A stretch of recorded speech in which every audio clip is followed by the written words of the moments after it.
Actes chapitre 2.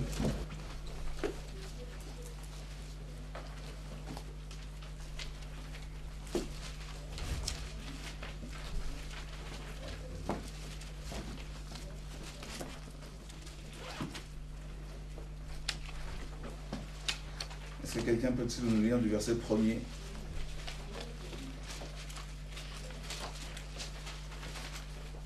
au verset 13?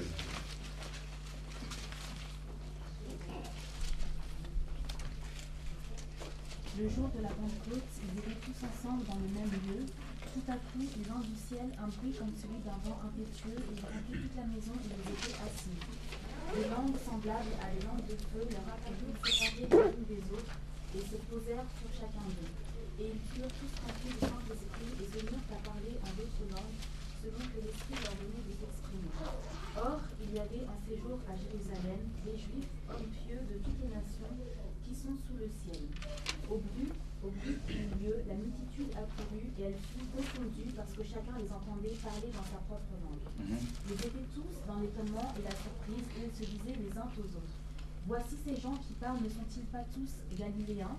Et comment les entendons-nous dans notre propre langue, à chacun dans notre langue maternelle?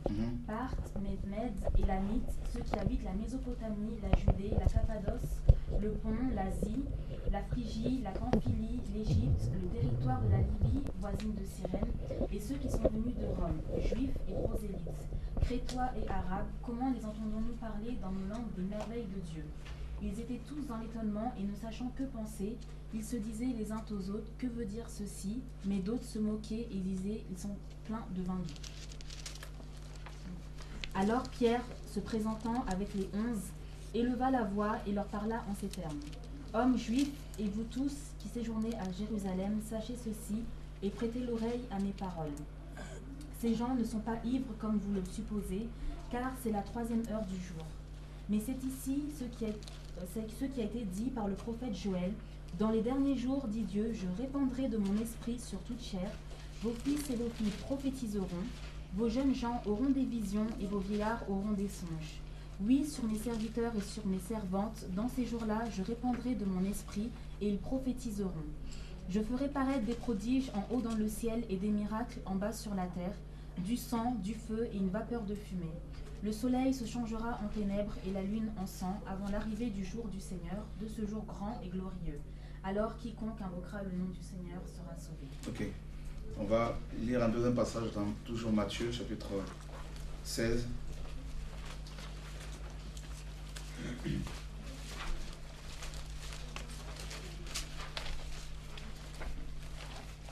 pouvez nous lire à partir du verset 13, s'il te plaît, jusqu'au verset 20. Jésus, étant arrivé dans le territoire de Césarée de Philippe, demanda à ses disciples: qui suis-je au dire des hommes, moi le Fils de l'homme? Ils répondirent: les uns disent que tu es Jean-Baptiste, les autres Élie, les autres Jérémie ou l'un des prophètes. Et vous, leur dit-il, qui dites-vous que je suis? Simon-Pierre répondit: tu es le Christ, le Fils du Dieu vivant.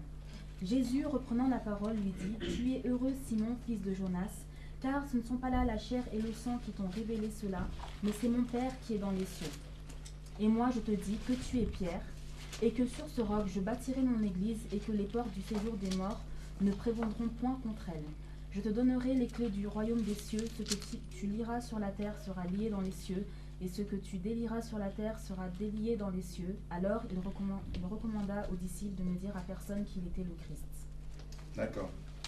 Donc nous parlons de l'histoire de l'Église, bien sûr, cette semaine, et nous allons voir plusieurs aspects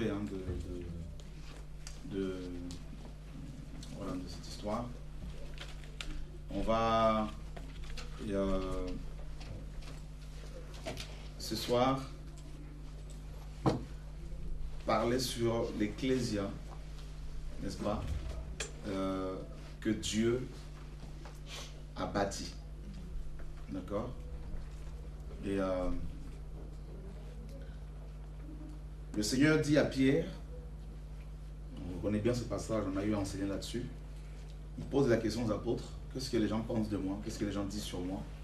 Ils le savaient, bien évidemment. Et les apôtres vont donner plusieurs réponses par rapport à ce qu'ils avaient entendu ici et là. Et il se tourne vers les disciples, le Seigneur, il leur pose la question, et vous? Bien évidemment, personne ne pouvait y répondre, personne n'avait cette réponse. Et c'est là que le Père va intervenir, il va donner la révélation, n'est-ce pas, à Pierre. Et le Père va révéler le Fils à Pierre. Et le Seigneur, Pierre va dire, tu es le Machia, le Fils, n'est-ce pas, du Dieu vivant. On va, et le Seigneur se tourne vers Pierre et lui dit, tu es, n'est-ce pas, tu es heureux, Simon, fils de Jonas, car ce ne sont pas bien sûr les hommes qui t'ont révélé cela, mais c'est mon Père qui est dans les cieux. Et moi, je te dis. Donc on voit que l'Église, n'est-ce pas, est née à partir de la révélation que le Père a donnée à Pierre. D'accord? Donc l'Église n'est pas née suite à une intervention humaine. L'Église n'est pas née parce que quelqu'un a eu un songe et qu'il va commencer une Église. Non.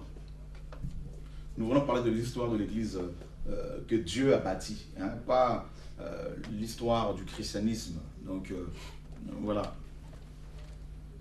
L'histoire du christianisme, ce n'est pas l'histoire de l'Église. D'accord? Donc l'histoire de l'Église de Christ, on la trouve dans les Écritures. D'accord? Voilà. Donc maintenant, l'histoire du christianisme, bien sûr, de la religion qui est née, n'est-ce pas, le 20 mai 325 après Jésus-Christ, au concile de Nicée, ça c'est une autre histoire. On pourra aussi en parler cette semaine, rapidement. Mais nous voulons vraiment nous axer sur l'histoire de l'Église en se servant des Écritures que nous avons. Et donc Pierre reçoit la révélation et le Seigneur lui dit, tu es heureux, car les hommes n'ont pas pu te révéler cela. Donc les hommes ne peuvent pas révéler Christ, bien évidemment. Et vous savez pourquoi beaucoup de gens dans nos églises, dans nos assemblées ne sont pas convertis? C'est parce qu'ils ont eu la révélation de Christ par les hommes. D'accord?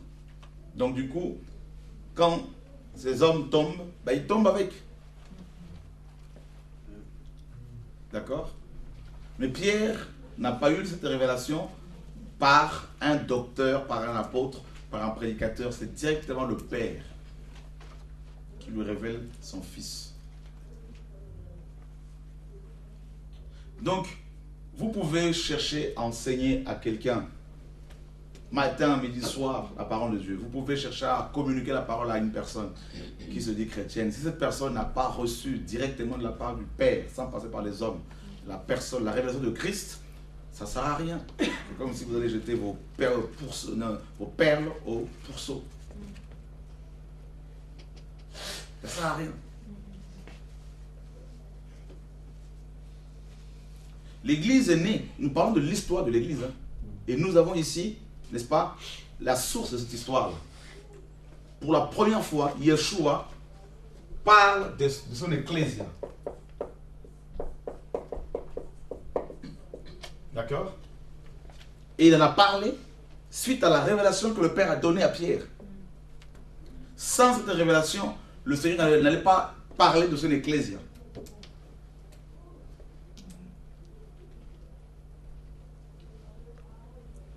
Donc, c'est important de le savoir, j'insiste là-dessus. L'église de Dieu, l'église de Yeshua, l'assemblée de Yeshua se trouve là où la révélation de Christ est communiquée aux hommes. Et rapidement, on va prendre Matthieu chapitre 18, le verset 20, si quelqu'un peut nous le lire.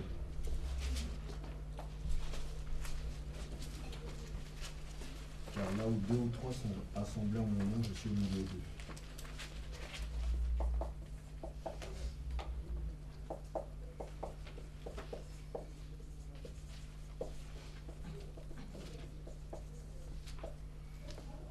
D'accord?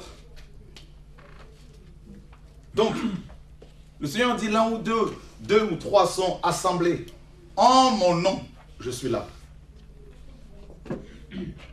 D'accord? Alors, vous avez bien sûr deux types d'ecclésia. En fait, il y a plusieurs types d'ecclésia, je dirais. Parce que ecclésia, comme vous le savez, signifie simplement assemblée, hein, des personnes convoquées pour siéger. C'est tout. Donc c'était à la base un terme grec qui parlait de l'ecclésia grecque. À l'époque, il y avait entre 3000 et 6000 citoyens qui se réunissaient sur l'agora, n'est-ce pas? Ils se réunissaient à l'agora pour siéger, pour voter des lois, n'est-ce pas? Pour élire leurs magistrats, également pratiquer l'ostracisme, c'est-à-dire l'exclusion des membres qui n'étaient pas en accord avec les lois du pays. Donc, ces hommes grecs, ces hommes et ces femmes grecques recevaient l'invitation par les, n'est-ce pas, en fait, on a envoyé des personnes, donc des héros, qui allaient et crier, donc inviter ces hommes à l'assemblée, donc grecque. Et c'était connu à l'époque, cette assemblée, donc ecclésia, église grecque, connue. Et les membres étaient là, levaient les mains, votaient des lois, et élisaient également leurs magistrats. Le Seigneur insiste, hein, il dit à Pierre, tu es heureux, tu es heureux, tu as reçu la révélation du Père. Et vous remarquerez que cette révélation de Pierre, du Père à Yeshua, de Yeshua, la révélation que le Père a donnée à Pierre sur Jésus, cette révélation a transformé Pierre. Hein? Donc automatiquement le Seigneur lui dit, et moi je te dis que tu es Pétros. D'accord? Donc c'est la révélation. Quand on lit l'histoire de l'Église dans les Écritures, on s'aperçoit que les membres de l'Ecclésia avaient tous reçu la révélation directement du Père sur la personne de Christ. Et cette révélation les avait transformés en des pierres vivantes. Parce que c'est la révélation que le Père nous donne sur son Fils qui nous transforme. Et non une formation théologique, ni biblique. Parce qu'on peut recevoir la formation comme ce soir, comme cette semaine ici. Si on n'a pas reçu au préalable, directement de la part du Seigneur, la révélation de Dieu, on ne pourra pas avancer, on ne pourra pas craindre Dieu. Ça ne sert à rien. Donc vous pouvez chercher à craindre Dieu, vous pouvez chercher à prier pendant des heures et des heures, vous pouvez chercher à apporter des fruits. Mais si vous n'avez pas reçu à la base la révélation de Dieu, de manière personnelle, zéro. D'accord?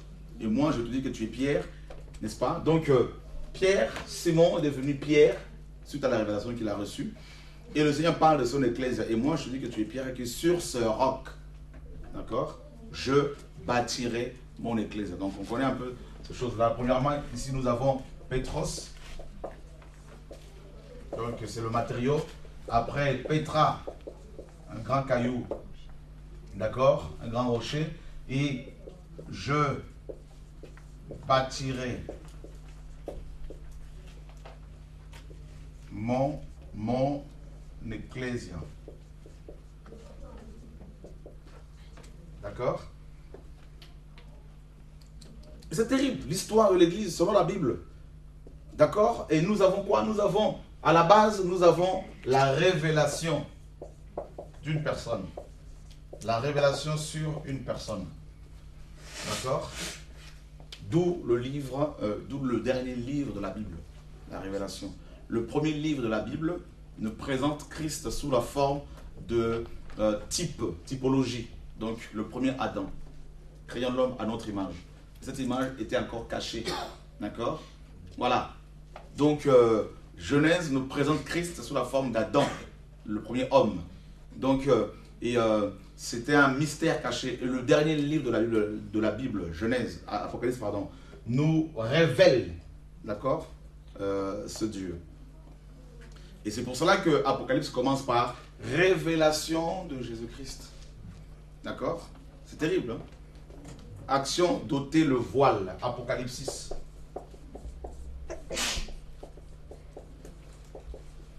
D'accord?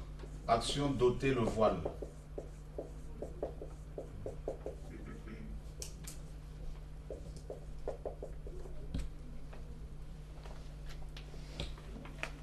Et comme vous le savez, à l'époque, ce verbe-là était utilisé par les Grecs pour parler des œuvres d'art, hein, donc des chefs-d'œuvre, tout ça là.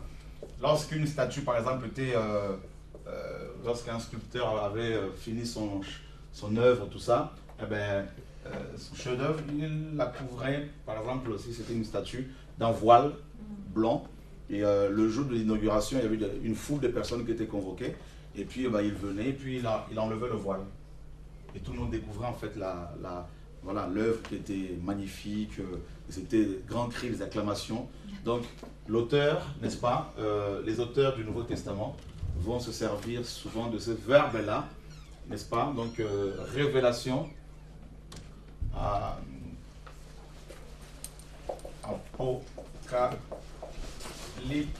apocalypto. Donc c'est le verbe révéler. D'accord? Donc, et on comprend que le Dieu de la Bible se révèle. D'accord? Le Dieu de la Bible se révèle. Voilà. Donc, Gédéon a eu la révélation de l'ange de l'Éternel. Et Moïse a eu la révélation de ce Dieu. Donc, vous voyez que dans toutes les Écritures, à chaque fois que Dieu voulait se servir d'une personne, à chaque fois que le Seigneur voulait manifester sa gloire, eh bien, il se révélait. Il choisissait un groupe de personnes ou une personne, n'est-ce pas? Et il se révélait à elle. Et c'est comme ça. Donc, l'Ecclésia ne pouvait pas naître sans la révélation de ce Dieu, sans la révélation de la personne, n'est-ce pas, qui l'a bâti. Et Ésaïe 45, 15 nous dit que tu es le Dieu d'Israël, le Dieu qui te cache. Il est écrit également dans les psaumes que Dieu s'entoure d'une, n'est-ce pas, nuée ténébreuse. D'accord? Donc il fait des ténèbres carrément, n'est-ce pas, sa demeure. Donc ça ne sert à rien de vouloir se dire, voilà, moi je vais commencer une église, tout ça. Mais tu vas commencer quelle église là? L'église a déjà été bâtie. Tu vas bâtir quoi encore?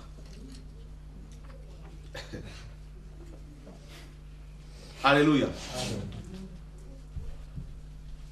Et tu vas commencer un travail localement, mais suite à quelle révélation, suite à qu'est-ce que tu as reçu de Dieu? Qu'est-ce que Dieu t'a dit quoi? Tu as vu quoi? Tu as entendu quoi? Un besoin ne constitue pas un appel. Ce n'est pas parce qu'il y a un besoin d'un apôtre, d'une assemblée locale quelque part, hein, qu'il faut absolument commencer quelque chose. Parce que tu peux aller en enfer à cause de ça. C'est pour cela que nous devons connaître l'histoire de l'Église. Pas l'histoire du christianisme d'abord, mais l'histoire de l'Église, dans les Écritures. Ensuite, on voit cette Ecclésia traverser des périodes, donc de sa naissance jusqu'à nos jours. Oui, on peut connaître aussi cette histoire-là, mais d'abord l'histoire de l'Église dans la parole. Qu'est-ce qu'on apprend? Hein? Est-ce que nous sommes dans l'histoire? Et c'est terrible. Donc, Pétros, c'est un petit caillou, mais ce caillou, c'est une pierre en fait précieuse qui a été formée par la pression du vent, par de la chaleur, par la pression des eaux, à l'insu de tout le monde, comme les pierres précieuses. Nous sommes là, mais sous terre, il y a des pierres qui sont façonnées par la nature, n'est-ce pas? Donc, depuis des milliers d'années, à l'insu de tout le monde.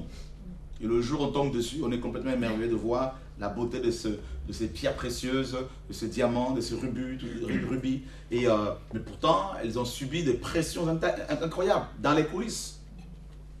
Et quand on les tient dans sa main, on a l'impression qu'elles sont remplies de vie, qu'elles sont pleines de vie. Ben oui, c'est parce qu'elles ont été façonnées. D'accord? Donc, c'est des matériaux que le Seigneur utilise pour bâtir son ecclésia, des pierres, des hommes et des femmes qui sont, n'est-ce pas, imputrescibles, des hommes et des femmes qui sont incorruptibles, des hommes et des femmes qui savent ce qu'ils veulent, qui ne sont pas ballottés par tout vent de doctrine. Et maintenant, deuxièmement, on voit Pétra, donc je ne vais pas rentrer dans les détails là-dessus. Pétra, donc c'est le rocher, bien sûr, Christ, et je bâtirai. Donc il parlait dans Matthieu 16 ici, au futur, bien sûr, je bâtirai, n'est-ce pas? Donc mon assemblée. Et les apôtres connaissaient l'ecclésia grecque. D'accord? C'est pour cela que le Seigneur a insisté, je bâtirai mon ecclésia.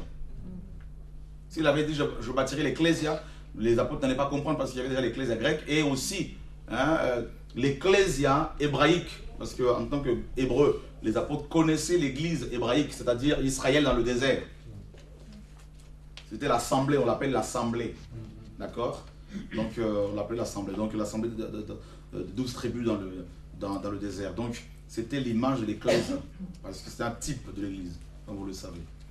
L'Égypte c'est le monde, Moïse c'est l'image de Christ, n'est-ce pas? Donc il part chercher les enfants d'Israël dans le monde, et puis les amène dans le désert. Donc les déserts c'est les nations, la traversée des nations, d'accord? Le Canaan c'est la nouvelle Jérusalem. Voilà, donc le ciel, l'enlèvement de l'église, tout ça. Donc les apôtres connaissaient ces deux types d'ecclésias, c'est-à-dire ces deux ecclésias, l'ecclésia hébraïque et l'ecclésia grecque. Mais Yeshua maintenant vient et dit, moi je bâtirai mon ecclésia aussi. D'accord? Vous avez vu, l'ecclésia hébraïque est née aussi suite à une révélation. Abraham a eu une révélation. D'accord? Voilà. Il voulait un fils, il voulait un héritier. Et bien Dieu l'a visité et il va engendrer Isaac. Et cette ecclésia elle était appelée de Dieu depuis Abraham, depuis le passé, d'accord? Depuis le temps passé. Et une fois qu'elle est, n'est-ce pas, née physiquement en Égypte, grandie en Égypte, il fallait maintenant qu'elle naisse spirituellement, donc sous Moïse. Et bien c'est la même chose. Nous sommes nés physiquement, mais il fallait aussi naître spirituellement. Donc la naissance spirituelle, nous sommes dans Jean 3. Le Seigneur en a parlé avec Nicodème. Ce qui est né de la chair est chair, ce qui est né de l'esprit est esprit. Vous voyez, donc l'église hébraïque est née doublement, physiquement et spirituellement avec Moïse. Physiquement avec Abraham et spirituellement avec Moïse. Et bien nous sommes nés également la même chose, physiquement avec nos parents et puis spirituellement avec Yeshua, à condition que nous ayons reçu la révélation de sa personne. Maintenant, le Seigneur dit donc à Pierre, toujours, je bâtirai mon ecclésia et les portes du séjour des morts ne prévaudront point contre elles. Donc toute ecclésia là, que le Seigneur a bâtie, on ne peut pas la réformer parce qu'elle est parfaite en Christ. Dieu seul la connaît. D'accord? Ce sont les églises visibles qui doivent être complètement travaillées, réformer nos cœurs, n'est-ce pas? Maintenant, il dit à Pierre, je te donnerai les clés du royaume. D'accord? Vous avez vu? Les clés du royaume sont associées à l'ecclésia. C'est terrible, hein? Donc, vous ne pouvez pas dissocier l'ecclésia du royaume. Vous ne pouvez pas dissocier l'église de Dieu du royaume.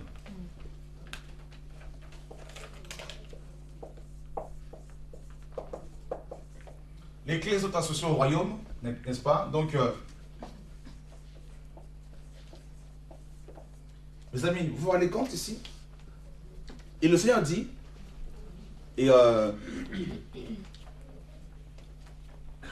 je bâtirai mon ecclésia et que les portes du séjour des morts ne prévaudront point contre elle. L'histoire de l'ecclésia selon la Bible. D'accord? Comment elle est née, comment elle a évolué, comment elle a fonctionné, cette ecclésia. Comment elle a proclamé la parole de Dieu.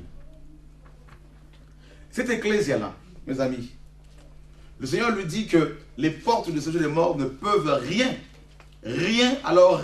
contre elle. Et alors, nous sommes dans Matthieu 16, c'est ça, non? Voilà. Donc, et que les portes du séjour des morts ne prévaudront pas, ne pourront pas, hein, n'est-ce pas, l'arrêter, ne pourront pas la détruire, ne pourront rien contre elle. Alors,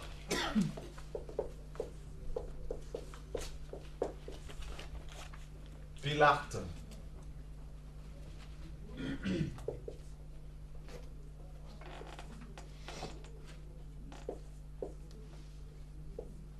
c'est un euphémisme que les Grecs utilisaient pour parler de l'enfer ou du dieu Hadès. D'accord? C'est un euphémisme. Donc, pour adoucir un peu, parce que, vous savez, l'euphémisme, on l'utilise pour pouvoir adoucir un peu les choses, hein, les mots, les noms. Alors, les Grecs ne voulaient pas, avaient peur du dieu Hadès.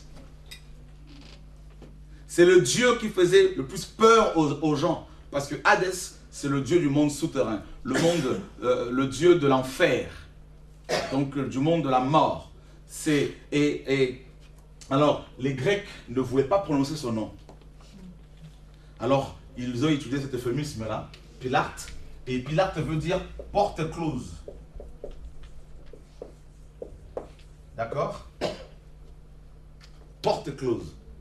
Donc, quand Jésus dit que les portes de l'enfer ne peuvent rien contre l'Église, aux apôtres, eux qui connaissaient cette histoire-là, qui connaissaient la terreur que le dieu Hadès, n'est-ce pas, provoqué chez les Grecs, les apôtres ont compris ce que le Seigneur voulait leur faire comprendre ici. Ils ont compris son message.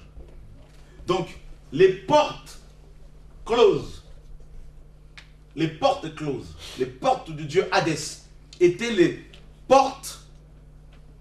les seules portes de l'époque qui, n'est-ce pas, ne pouvaient s'ouvrir à personne. C'est-à-dire, le dieu Hadès, d'après l'histoire grecque,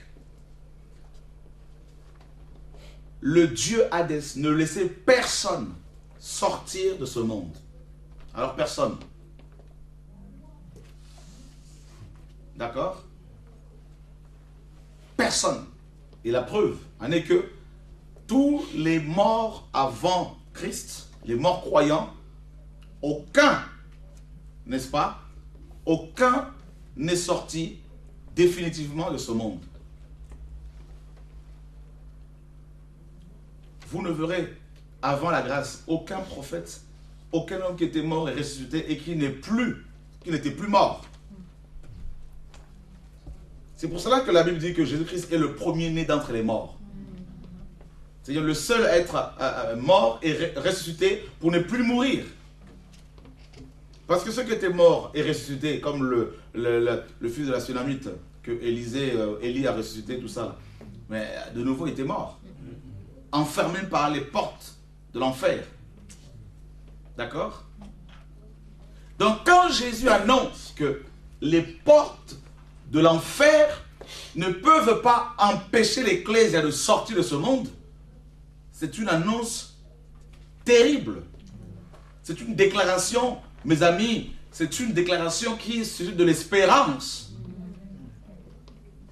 Donc ça veut dire que l'Ecclésia que Jésus bâtit amène la vie et l'espérance aux gens qui ont peur d'être enfermés définitivement par les portes closes. Ces portes-là empêchaient les gens d'accéder au ciel. D'accord? Et c'est pour cela qu'il dit à Pierre et également aux autres apôtres, je te donnerai les clés du royaume des cieux. Vous vous rendez compte? Je te donnerai les clés du royaume des cieux.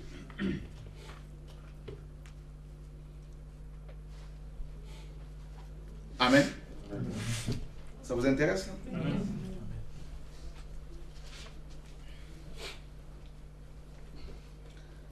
Ésaïe 22, verset 22.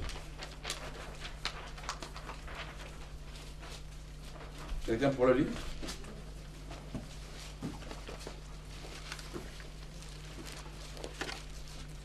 Oracle sur la vallée des visions. Qu'as-tu donc que tout ton peuple monte sur les toits? Ville bruyante, pleine de tumulte, cité joyeuse. Ésaïe 22, 22. Ah, 22, pardon. Je mettrai sur son épaule la clé de la maison de David.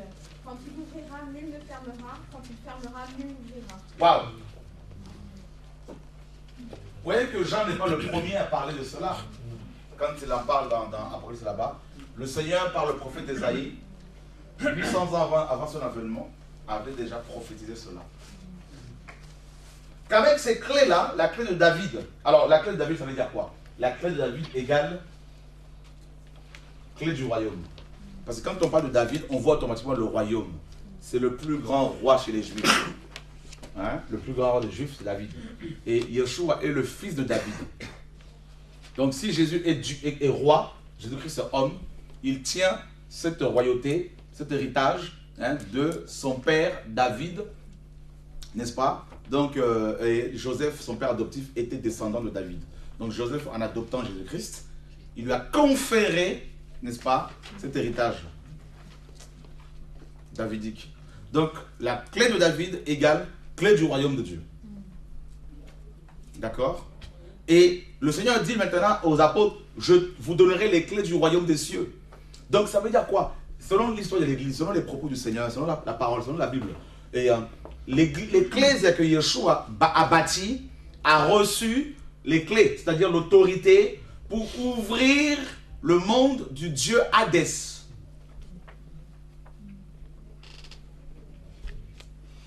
Afin de libérer les captifs. Et d'ouvrir par la suite les portes du ciel. Et faire entrer les gens. C'est l'autorité que Noé avait reçue.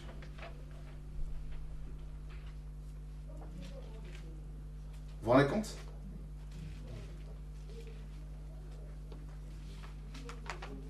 Et c'est quand on médite l'histoire de l'Ecclésia, mes amis, là, que Yeshua a bâti, on se dit, mais attends, mais Seigneur, mais là, il y a un problème. Là. Il y a une différence entre l'histoire de l'Ecclésia et nos réalités actuelles.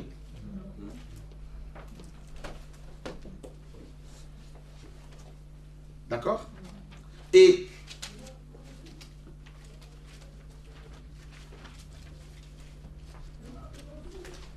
maintenant, le Seigneur a dit, je te donnerai les clés du royaume des cieux. Ce que tu liras sur la terre sera lié dans les cieux. Est-ce que vous vous rendez compte de l'autorité que le Seigneur a conférée à l'Ecclésie? Et ce que tu vas délier sur terre, là-haut se délier. D'accord? Attends, vous vous rendez compte du royaume? C'est comme si le président Hollande te dit, tu as carte blanche. Je suis le président de la terre. D'accord? Maintenant, tu as carte blanche. Aucune prison ne peut empêcher les prisonniers de sortir. Cette clé que je te donne ouvre toutes les prisons. Alors, imaginez qu'il y a des prisons qui sont sur des îles, comme Alcatraz, tout ça là, où les gens ne peuvent pas sortir. Si tu rentres là-dedans, tu ne peux même pas sortir. Il y a des gens et des prisons où on se dit, comme à Guantanamo là-bas, si tu vas là-bas, tu ne pourras pas sortir de là, c'est fini. Et toi, on te dit, tu as maintenant reçu l'autorité pour ouvrir toutes les portes de toutes les prisons. Amen.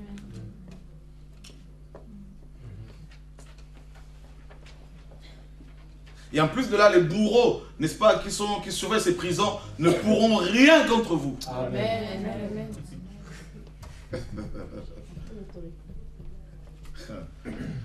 Tout pouvoir m'a été donné dans les cieux, sur la terre. Vous vous rendez compte, mes amis, quand même, là? Hein? C'est ce qui t'arrive à Paul. Ben oui. Et nous sommes là, les petits bobos, machin, tout ça, non, mais tu sais, tout ça, machin. Aïe, aïe, aïe, aïe, Seigneur, machin, tout ça. C'est. Ah, moi.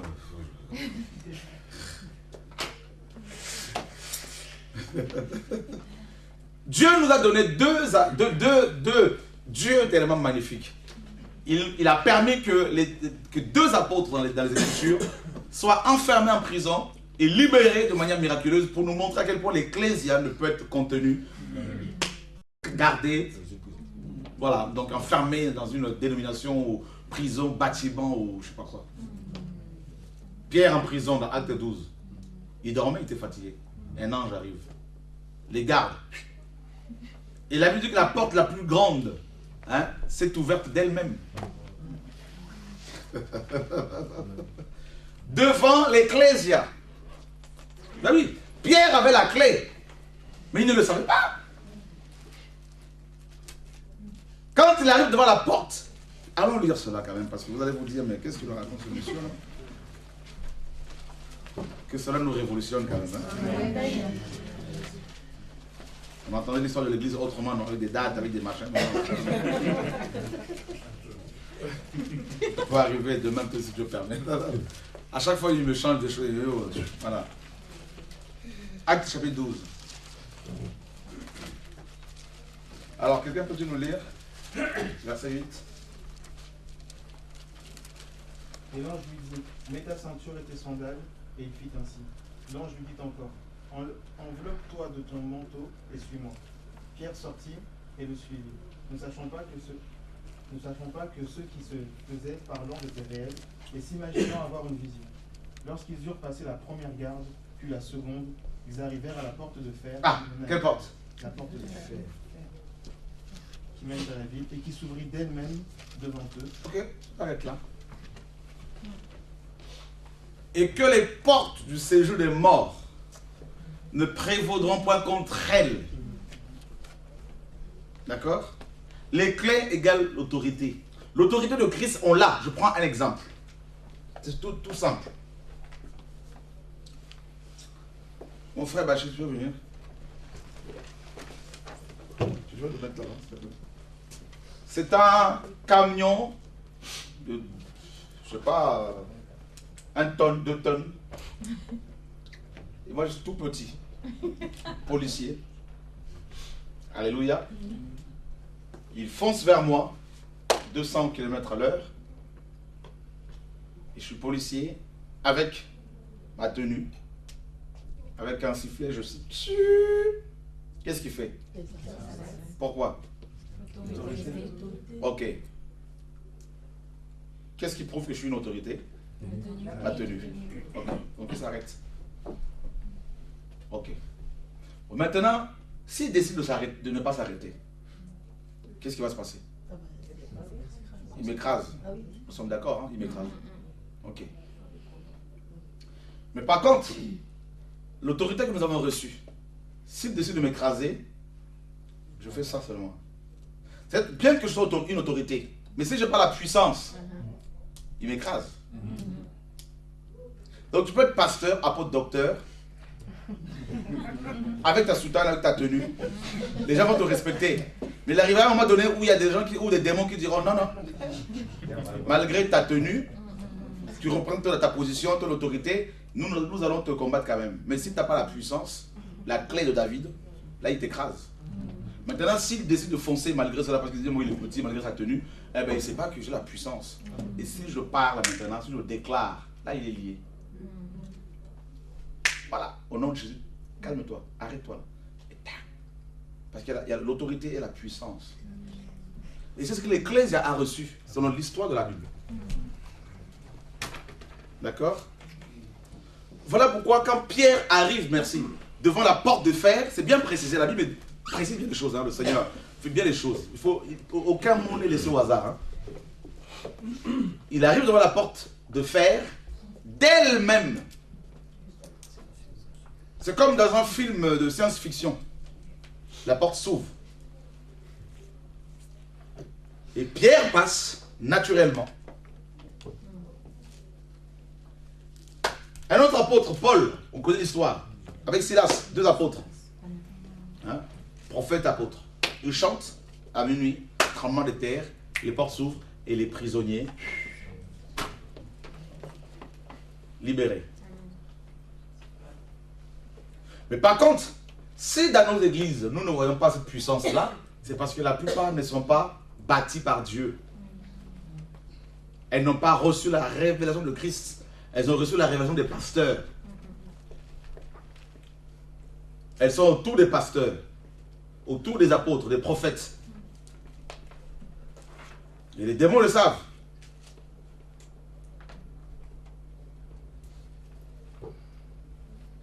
C'est pour cela que ces hommes-là peuvent être des autorités apostoliques, prophétiques, mais ils n'ont pas la puissance. Ils n'ont pas la clé.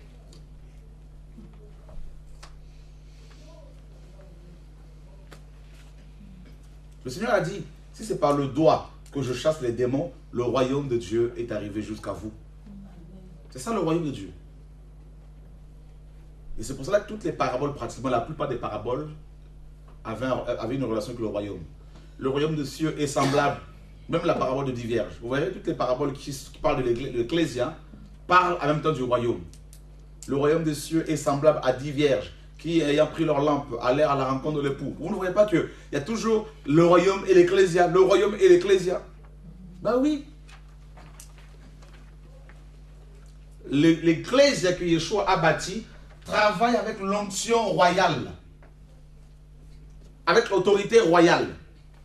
C'est une autorité, c'est l'autorité gouvernementale. C'est le gouvernement de Dieu qui se manifeste. L'Ecclésia se promène avec le gouvernement de Dieu. Paul a, juste quelques exemples vite fait. Paul arrive à Éphèse. Qu'est-ce qui s'est passé? À Éphèse, il y avait la Diane qui régnait. Paul arrive. Qu'est-ce qui s'est passé? Eh bien, l'entreprise de Diane a fait faillite. Démétrius dit, rassemble les gens de son métier. Il dit, mais depuis que Paul arrive ici, nos entreprises tombent en faillite. Est-ce que vous voyez l'histoire de l'Ecclésia? Donc, l'Ecclésia, à chaque fois qu'elle se déplaçait, elle se déplaçait avec le royaume de Dieu. Et quand on parle du royaume, on voit le trône. Quand on parle du trône, on parle de la louange, l'adoration. Quand on voit l'adoration, on voit les éclairs, les tonnerres. Vous avez vu quand Dieu s'est manifesté sur la montagne de Sinaï, eh bien, le royaume était descendu. C'est ça l'image de l'Ecclésia. Et l'auteur de l'épître aux Hébreux, Hébreux 12, nous dit que nous ne sommes même pas approchés de la montagne de Sion, terrestre. Hein, donc la montagne de Sinaï. Mais nous sommes approchés, l'Ecclésia véritable, de la montagne de Sion céleste. Mais vous vous rendez compte? Donc la gloire de Moïse, selon 2 Corinthiens 3, était une gloire passagère. Mais la gloire de Christ est permanente. Mais vous vous rendez compte maintenant, frère, mais où se trouve cette Ecclésie alors?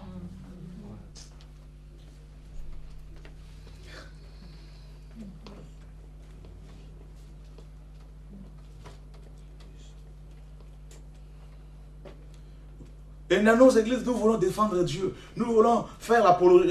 On veut défendre Dieu. On pleure pour avoir l'argent. Il faut faire de la gymnastique pour avoir de l'argent.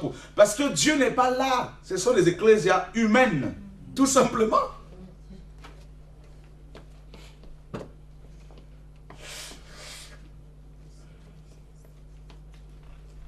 L'histoire de l'Ecclésia nous apprend que quand Paul et Silas arrivent à Éphèse, quelqu'un pourra-t-il rapidement, on va beaucoup lire, hein, rapidement, Acte 17:6, rapidement.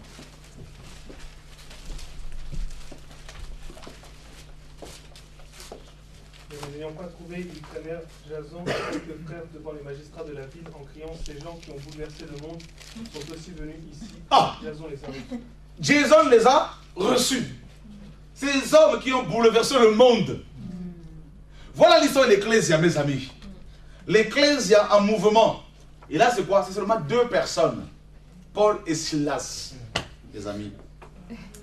Et on fait la statistique en France. On fait une bonne statistique. Voilà, en France, nous avons 250 000 chrétiens. Quels chrétiens?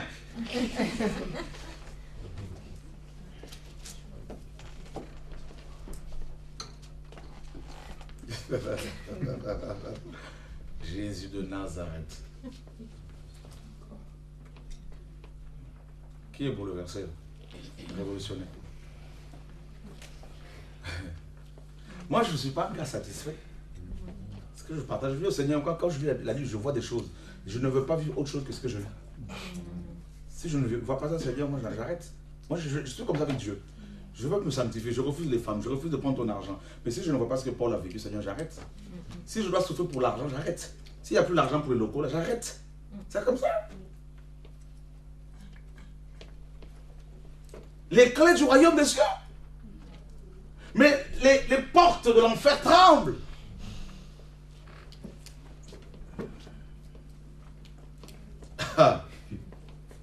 Paul prêche dans Acte 20. Voilà l'Ecclésia, l'histoire de l'Ecclésia. Paul prêche dans Acte 20. Eutychus tombe du 3e étage, décède.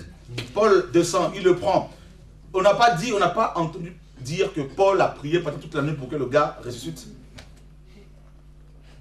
Réciter les versets bibliques, c'est écrit, il est écrit. Paul le prend, il dépose son corps quelque part, il continue son enseignement. Le gars a été réveillé par le Seigneur. Les clés du royaume des cieux, mes amis. Jesus Christ. Tabitha décède. Les saints ont essayé de prier pour Tabitha, rien à faire. Ils se sont dit, Pierre est quelque part. Pierre a les clés. Bah oui, frère. Mon Dieu. Ils ont nettoyé Tabitha, ils ont lavé son corps. Ils l'ont déposé quelque part. Pierre était quelque part en prière, on va le chercher. Pierre arrive, il dit tout le monde allez dehors. Vous là, vous manque quelque chose. La prière au nom de Jésus t'a réveillé. L'histoire de l'Ecclésia, c'est notre histoire.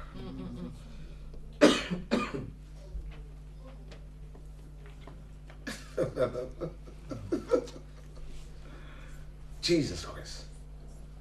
C'est pour ça qu'il faut une réforme profonde. Parce qu'il y a un problème là, mes amis, là. Il y avait tellement de malades, nous sommes dans Acte 5, des malades, on se dit, mais s'il faut imposer les mains à tous, c'est pas possible. Il faut les aligner là, tout ça, il faut attendre que le soleil arrive à un certain niveau pour pouvoir, n'est-ce pas, toucher Pierre, de sorte que son ombre les touche. Ils ont tout calculé, tout ça. Ils les ont étendus par terre, et l'ombre de Pierre, tac! À chaque fois que l'ombre de Pierre touchait un malade, le gars se levait.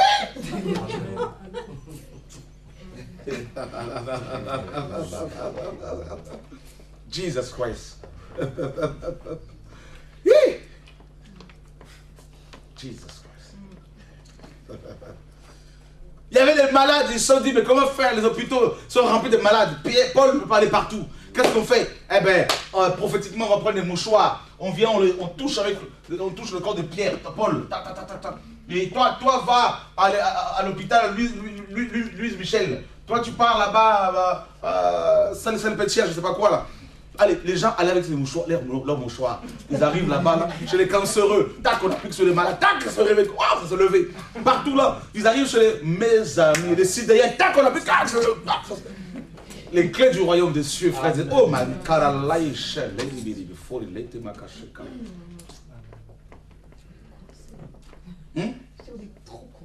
mais on est loin. On est loin là, mes amis là.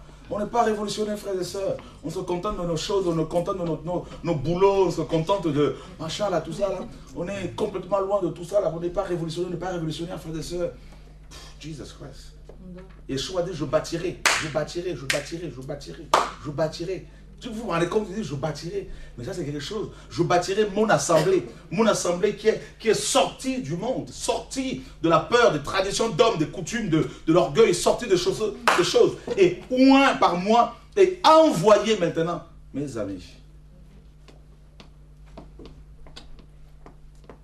Quand les gens me disent, mes frères, en 14 ans, il y a toutes ces choses qui se passent. Pourquoi, comment tu arrives? Je leur dis, c'est pas moi. C'est parce que je ne suis pas satisfait. Je vais toujours être révolutionnaire. Je me dis, mais c'est pas possible que qu'on s'enferme, qu'on enferme l'Église et les Yeshua dans un bâtiment. Pendant 10 ans, on est content entre nous. On est 50 personnes. Mais c'est pas ça l'Église, frères et sœurs. C'est pas ça l'Église, frères et sœurs. Non! Une seule prédication, 3000 conversions, frères et sœurs. Vous vous rendez compte, frère? Il n'y avait même pas un miracle quand Pierre a prêché pour la première fois, frère. 3000 conversions. Ils eurent le cœur vivement touché. Et ce n'est pas Pierre qui a dit, venez donner votre cœur au Seigneur, s'il vous plaît, venez remplir des fiches. Venez répéter la prière. Ils eurent le cœur vivement touché. Et ce sont eux qui ont dit, hommes, frères, que ferons-nous? Ceux qui avaient pratiqué la magie, dans Acte 19, ils ont donné leur livre, tout ça là. Les brûlés publiquement, ils ont confessé, moi je suis sorcier. Mais c'est ça l'Église et un mouvement, frères et sœurs, des confessions publiques.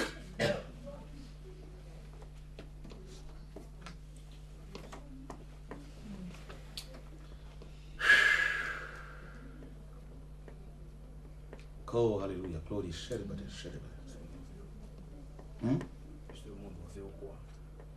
Mais justement, il faut cette réforme profonde là.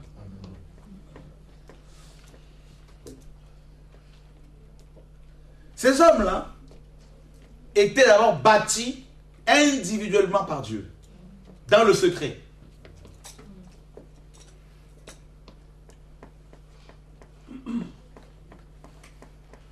On ne voit pas Pierre chercher à aller prêcher quelque part. On ne voit pas Paul demander à aller prêcher quelque part. Oh, s'il vous plaît, je suis dans la ville, est-ce que vous pouvez m'inviter? Non! Non! Les gens les cherchaient. C'est ça l'Ecclésia. Frère, si vous avez quelques exhortations à apporter au peuple, donnez. C'est écrit.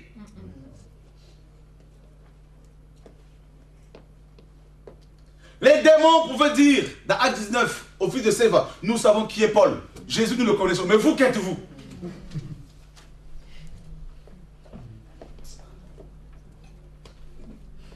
Une sœur disait la dernière fois, là, une femme, je crois crois qu'elle est d'origine togolaise, quelque chose comme ça. Elle est venue au programme du réveil. Elle me dit, vraiment, que Dieu soit béni pour ta vie. Je dis, pourquoi? Ah non, tu es un homme de Dieu, pourquoi? Elle me dit, moi je ne parle pas lingala, c'est le patois congolais. Je regardais une vidéo que tu as faite et le démon est sorti de mon corps, a parlé, un démon est sorti et le démon a parlé à lingala en disant Naïnayo, Kwetu, Chora. Je te hais, Chora Kwetu. Et le démon est sorti.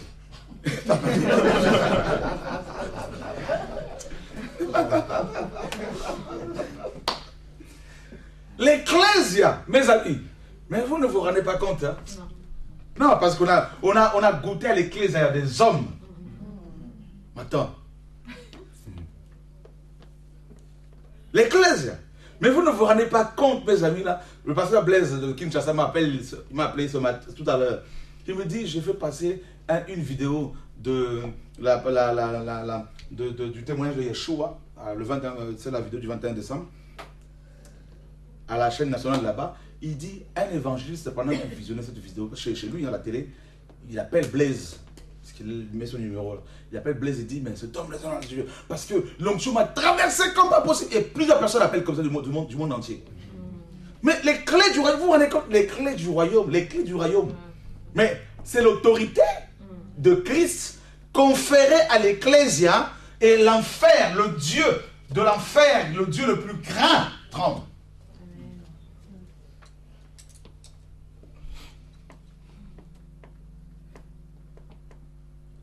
Moi, j'ai compris cela. C'est pour cela que je préfère donner l'autonomie aux gens, garder ces clés. Bah oui! C'est ça le secret. Parce que quand tu as ces clés, même si tout le monde t'abandonne, 3-4 ans après, ils vont revenir. Ces clés-là, mes amis, là, mais c'est terrible. Elles sont terribles. Le Seigneur a dit, ces clés-là ouvrent même le ciel. Vous vous rendez compte?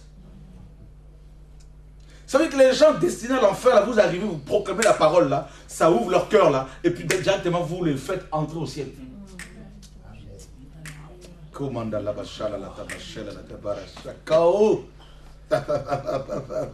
Ouvre nos yeux, là. Oh, alléluia. Mais on fait la même chose que Noé. Là, c'est ouverte.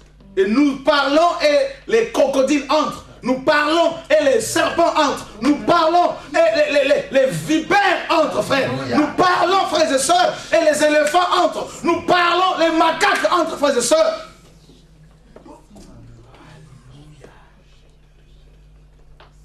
Et il est dit que quand tu loues, personne ne peut fermer. Quand tu fermes, personne ne peut ouvrir. Donc les clés ont reçu l'autorité. Si tu peux déclarer une parole, je ferme le ciel sur la ville. Sur telle ville, frère, c'est fermé. Le maire de la ville, si, oh Jésus de Nazareth. Paul arrive dans Acte 13, devant Bar Jésus, frère. Paulus voulait donner sa vie à Jésus, Bar Jésus l'empêchait, comme les francs-maçons d'aujourd'hui. Paul arrive, et il avait les clés du royaume. Il dit, toi là, toi qui es à côté, le conseiller spécial du député, à partir de maintenant, tu ne verras plus le soleil. Paul a fermé le ciel au-dessus de la tête de ce monsieur.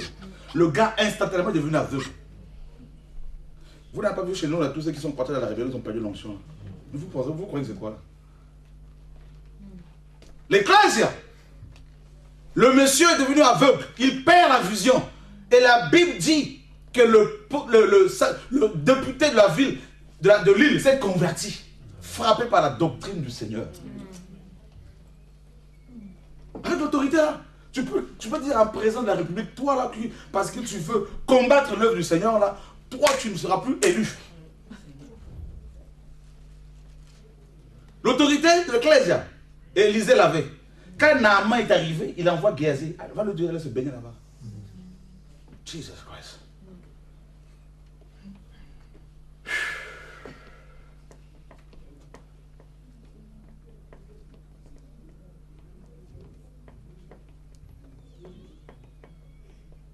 Les clés. Et Yeshua, quand il est décédé, il ressuscité après, il dit à Jean dans Apocalypse 1:18, je témoigne et voici je suis vivant au siècle des siècles. Je tiens les clés de la mort et du séjour. Mais vous vous rendez compte? je tiens les clés de la mort et du séjour des morts. Ça veut dire que la parole qu'il avait donnée à Pierre, là, vous savez, avant que les clés ne naissent, Christ est allé d'abord récupérer ses clés. Auprès du dieu Hadès. Donc, il a laissé l'enfer, les portes de l'enfer ouvertes. De sorte que quand quelqu'un décède là, tac, il monte au ciel. Vous vous rendez compte? Les portes de l'enfer sont ouvertes. De sorte que quand quelqu'un décède là, on peut prier pour sa résurrection, le Seigneur le ramène. Il nous a donné une démonstration avec l'histoire de Lazare. 4 jours après, il déclare, Lazare sort. Les portes du séjour des morts ne peuvent pas résister à la parole de Yeshua. Elles ont tremblé, elles sont ouvertes. Vous savez, le jour de sa résurrection, un tremblement de terre a eu lieu. Pourquoi? Parce que les portes de l'enfer étaient secouées dans tous les sens. Et Yeshua est monté avec les prisonniers, frères, selon Éphésiens 4. Avec les prisonniers, il est parti avec au ciel. Il nous demande de faire la même chose.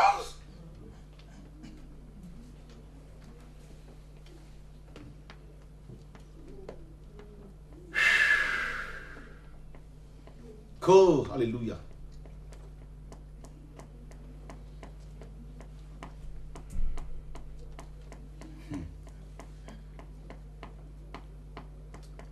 On est là, non mais tu sais, non mais tu sais, tout ça là. On pleurniche. Et les anges nous regardent, mais qu'est-ce qui leur arrive là? Qu'est-ce qui leur arrive là? L'épouse de Dieu, vous vous rendez compte quand même, mes amis là? L'Ecclésia. Ah là là là là là là là. Mes amis, lisez bien l'histoire, mes amis. Lisez bien l'histoire. Paul, prisonnier, dans ce navire, prisonnier, allant à Rome. Le navire était secoué dans tous les sens. Un ange descend, dit à Pierre, à Paul, tous ces prisonniers te sont, et le prisonnier, et le matelier, et tous, le patron du navire, tout le monde, tous ces gens-là sont tous sous tes ordres. Prisonnier, selon les hommes, libre selon Dieu. Et Paul, le prisonnier, dit à tout le monde, vous devez manger. Personne ne mourra ici. L'autorité de l'Ecclésia. Personne ne mourra ici. Personne n'était mort. Paul a demandé au démon des morts de toucher personne. Il avait dit que plus de 200 prisonniers étaient là. Tout le monde a nagé. Même si vous ne savez pas nager. Aucun n'est décédé. Parce que Paul a parlé. Jesus Christ. Seigneur, ouvre nos oreilles, là, ouvre notre entendement spirituel. Oh, il y a il y a quelque chose ici, là. Une onction ici, là, mes amis, là. Oh, alléluia. Glory. Alléluia. Quelque chose ici, là.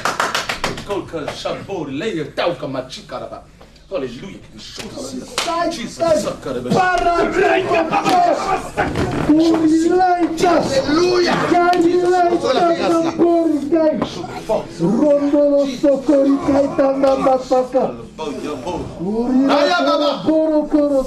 Oh, l'autorité! Jesus,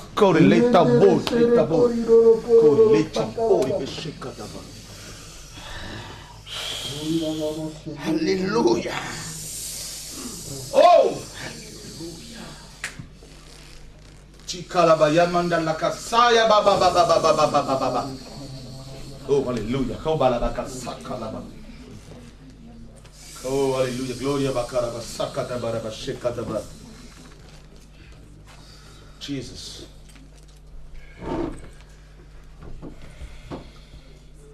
Jesus. Sakaraba shekabalaba. Ko ile bashara la tabarabaka. Ko alléluia. Bolia balaba shekalabaka. Tu as reçu l'autorité pour commander même au soleil. Commander à la pluie. Ko ile tabarabaka shakata barabaka. Pour commander à la neige. Ecclésia. Alléluia. Gloria mandala shekataba. Ko ile oh mandaba, que vos yeux s'ouvrent, que vos esprits s'ouvrent. Jesus Christ. Sakalaba shekanabarabaka. Tu as reçu l'autorité pour dire à ta famille dans l'esprit, aucun membre de ma famille ne mourra sans rencontrer Jésus. Jesus Christ. Sakarabaka. Kori leba shakata baraba. Lei shakata barabaka. Oh alléluia. Kori aba shaka. Que vos esprits s'ouvrent, que vous saisissez l'autorité de l'Ecclésia. Mes amis, alléluia. Je bâtirai mon Ecclésia. Yeshua t'a bâti. Maintenant l'Ecclésia qui bâtit, qui peut la détruire, frères et sœurs? La maison que Dieu bâtit, qui peut la détruire? Le fondement est inébranlable. Le matériau, frères et sœurs, a été transformé par Dieu lui-même. Qui peut renverser maintenant cette église, frères et sœurs? Oh, alléluia. Gloria mandala.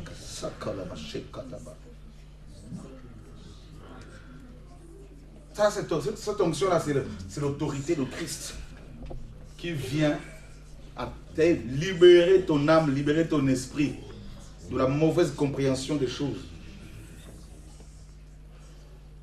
Oh mandala sakata barabaka. Jesus, une onction sur vous deux là. Alléluia. Un enfant que Dieu va vous donner de l'alliance. Alléluia.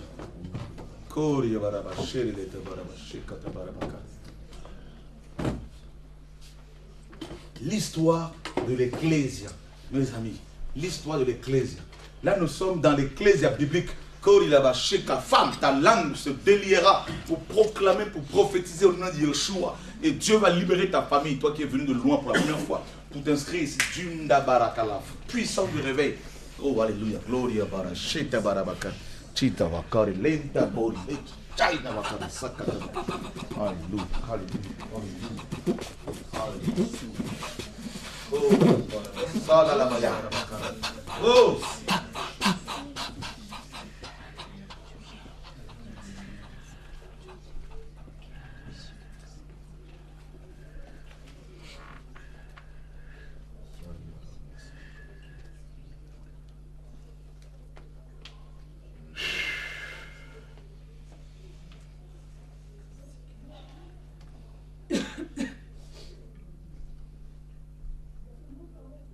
Regardez cette ecclésia, mes amis, l'histoire de l'ecclésia. Quand on lit le livre des Actes des Apôtres, mais c'est pas possible. C'est pas possible. C'est bien, on se dit, mais on a une autre histoire de l'ecclésia. On n'a pas vu une équipe pastorale, un corps pastoral. On n'a pas vu une fédération. On n'a pas vu, mes amis, non, on n'a pas vu des apôtres s'asseoir sur des fauteuils pour demander la dîme. On n'a pas vu, mes amis, un apôtre chercher à construire un bâtiment pour Jésus. On n'a pas vu ça.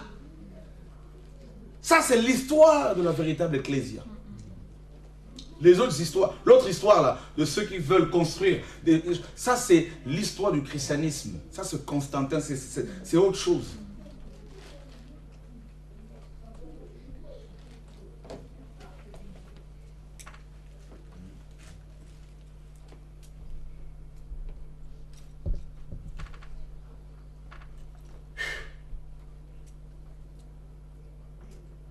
Attends, évangéliste?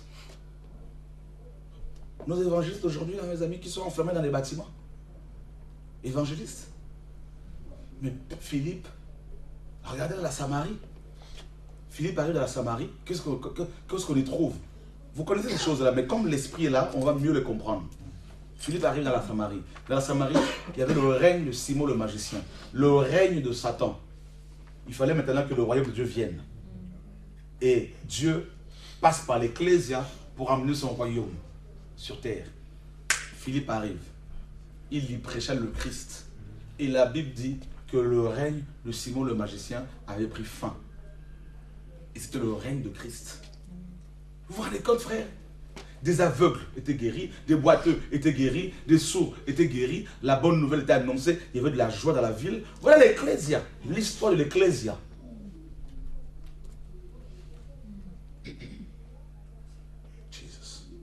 Est-ce qu'on a vu Philippe dire que ça c'est mon œuvre, c'est ma vision, je ne veux pas bouger d'ici, je veux rester ici? Pas du tout. Il finit l'œuvre, les apôtres viennent pour prendre le relais, hein, la relève, tout ça. Philippe arrive, qu'est-ce qu'il fait? Dieu lui dit, va maintenant prêcher la parole à l'eunuque éthiopien. Une seule personne. Il quitte la foule, il va avoir une seule personne pour lui annoncer la parole. Voilà l'histoire de l'ecclésia. Pierre et Jean arrivent par la suite, ils annoncent la parole. Ils finissent la mission, ils s'en vont. L'histoire de l'ecclésia.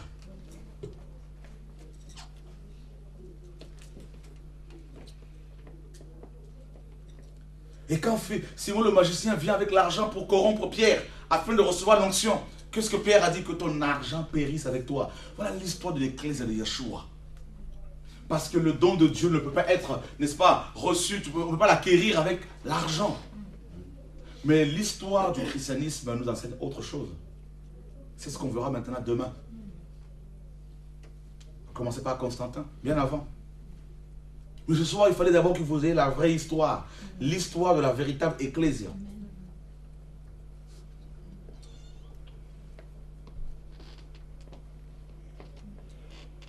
Ils étaient désintéressés par rapport à l'argent, ces hommes et ces femmes.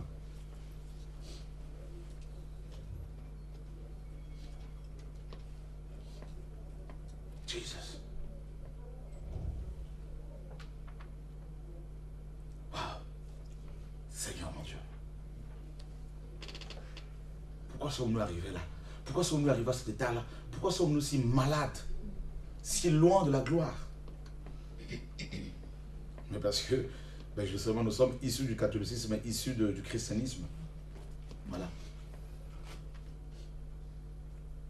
Posez la question à beaucoup de chrétiens. Qui sont ceux qui ont reçu la révélation de Christ? Qui ont reçu la révélation véritable du cœur de Yeshua? Et le Seigneur a ajouté à l'église ceux qui étaient sauvés. Voilà l'histoire de l'église. C'est Dieu qui ajoutait à l'église les gens qui étaient sauvés. Ce ne sont pas des pasteurs qui allaient appeler les gens pour qu'ils viennent travailler avec eux. Ah frère, tu es où en ce moment? Tu pries où? J'aimerais bien que tu viennes me donner un coup de main. Mais non, ce n'est pas ça l'histoire de l'Ecclésia. Non. C'est Dieu qui bâtit, c'est Dieu qui ajoute à l'église, c'est Dieu qui envoie. C'est magnifique. Il y a le monstre dit, mais attends, mais Seigneur, mais moi quand je médite la parole, je me dis, Seigneur, mais ce n'est pas possible. Je ne veux plus vivre n'importe quoi. Seigneur, je veux autre chose. Et quand j'entends, frère, les gens regardaient la vidéo là-bas, ils sont touchés. Les démons sortaient. C'est de plus en plus courant, plus en plus partout. Je me dis, Seigneur, je ne suis quand même pas satisfait. L'Ecclésia. Mais non, mais vous vous rendez compte, frères et sœurs. Mais je ne sais pas si vous vous imaginez. L'église de Paul, l'église de Pierre, l'église de Jacques, l'église de Silas. Et ensuite, on verra l'église de Finney. L'église de John Wesley, Jonathan Edwards. Mais attends, mes amis, attendez là. C'était des fous de Jésus. Ce n'étaient pas des hommes et des femmes en costume et cravate qui étaient là, qui étaient fiers de faire le sermon, leur business, là, tout ça, chaque dimanche. Mais non, ils ne se contentaient. Le dimanche d'ailleurs ne leur disait rien. Ce qui les intéressait, c'était la personne de Christ. Les nouvelles personnes, quand elles arrivaient dans l'assemblée, la plupart, elles se disaient, j'ai eu la révélation de Jésus, voilà pourquoi je suis venu vous rejoindre. L'assemblée des saints.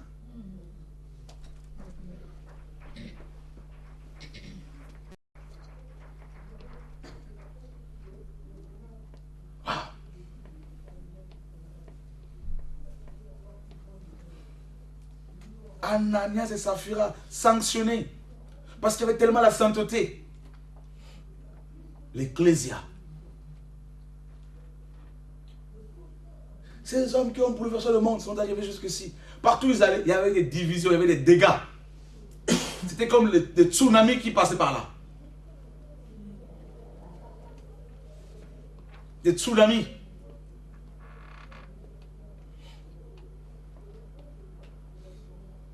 On les lapidait. Ils lui secouaient la poussière de leurs pieds. Ils allaient dans une autre ville. Oh mes amis, l'histoire de l'Ecclésia. Oh l'église de Jésus de Nazareth. Vous vous rendez compte, frères et sœurs?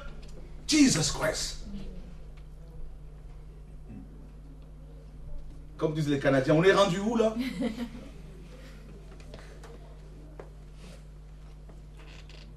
Alléluia. Amen. Jesus.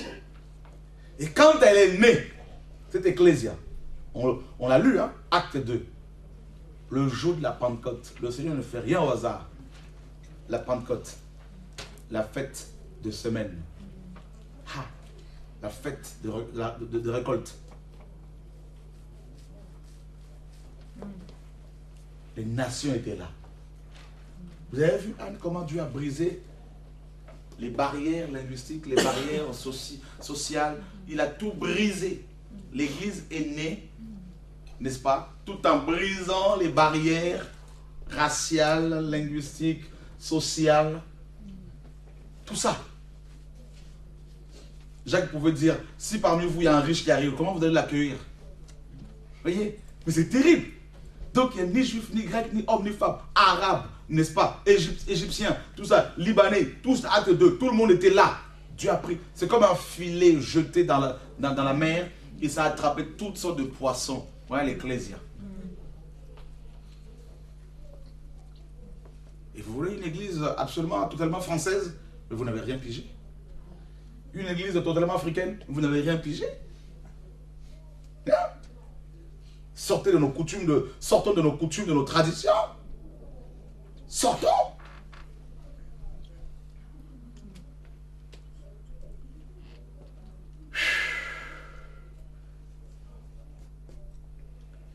Il y a eu un bruit, comme celui d'un vent impétueux. Non, non, je parle de tsunami, non. On va dire, mais là on nous dit qu'il y avait un vent impétueux. Mais c'est ça l'Ecclésia, le vent impétueux. Celui qui est né de nouveau est comme du vent. Tu ne sais ni d'où il vient, ni où il va. C'est ça l'Ecclésia. On ne peut pas te cerner.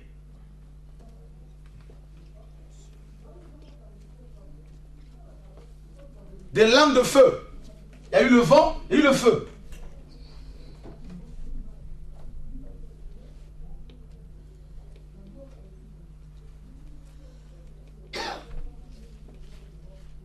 Et ils se mirent à parler en d'autres langues, selon que l'Esprit leur donnait de s'exprimer. Et on a dit qu'ils étaient ivres. Pourquoi? Parce qu'ils se comportaient comme des personnes ivres. L'onction les saisissait. Ils étaient en train de parler. Et nous, nos chrétiens, les chrétiens d'aujourd'hui se disent, non, non, je suis timide. Ils ne sont pas convertis. C'est aussi simple que ça. Ils ne sont pas convertis. Ah, tu sais, je n'arrive pas à parler. Ils ne sont pas convertis. Un homme amoureux d'une femme et qui va dire aux gens, ah, je ne peux pas parler d'elle. Ah, je ne peux pas parler d'elle, je suis timide. Ah bon? Tu n'es pas amoureux? Tu n'es pas amoureux? Il y a un problème. On ne peut pas être amoureux de Jésus si on n'a pas reçu sa révélation. Ah oui! Moi, quand je l'ai vu, à chaque fois que je le vois, oh là là. Encore là, il y a moins de 2 semaines, là, je l'ai vu de nouveau. Là. Le ciel s'est ouvert, il est descendu là. Satan s'est sauvé. Ah là, mes amis, là. Quand tu sors de cette révélation là, mes amis, t'es rechargé. Hein? Ah oui. T'es pas amoureux.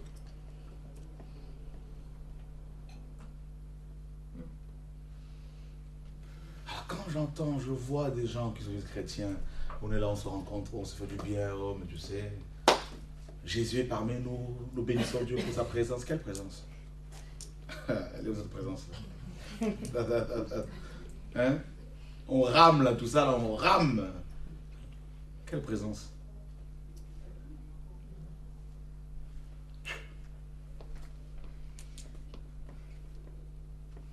L'histoire de l'Ecclésia.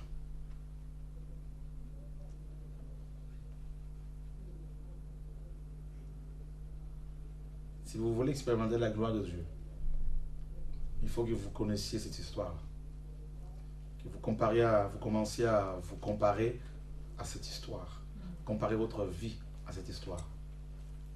D'accord? C'est important. C'est ce que j'ai commencé à faire il y a quelques années. Et cela me poussait à chercher Dieu, chercher à vivre autre chose. Je ne cherchais pas, il ne faut pas chercher la puissance, l'onction, le caractère de Christ, la personne de Christ. C'est là que se cache la vraie puissance. La force de Paul, c'était son intimité avec le Seigneur. La puissance de Paul venait de son intimité avec Dieu. Il était un homme beaucoup enfermé. Il s'enfermait beaucoup. Il se cachait beaucoup pour développer sa relation avec le Seigneur. C'était ça leur secret.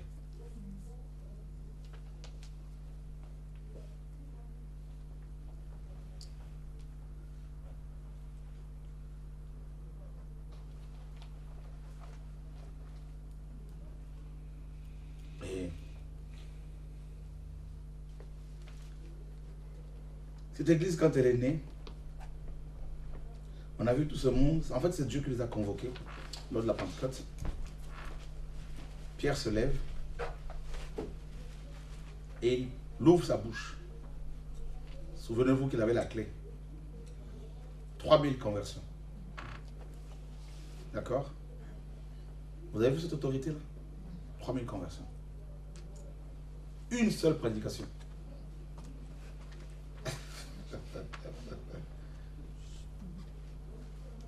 Il a ouvert la porte des nations à l'évangile.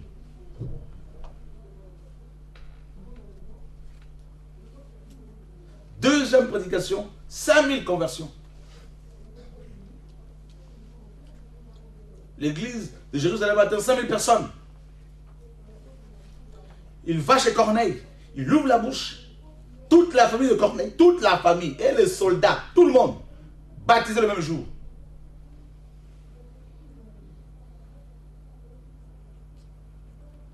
Attends, avons-nous le même Dieu? Ou est-ce que nous avons un autre Dieu?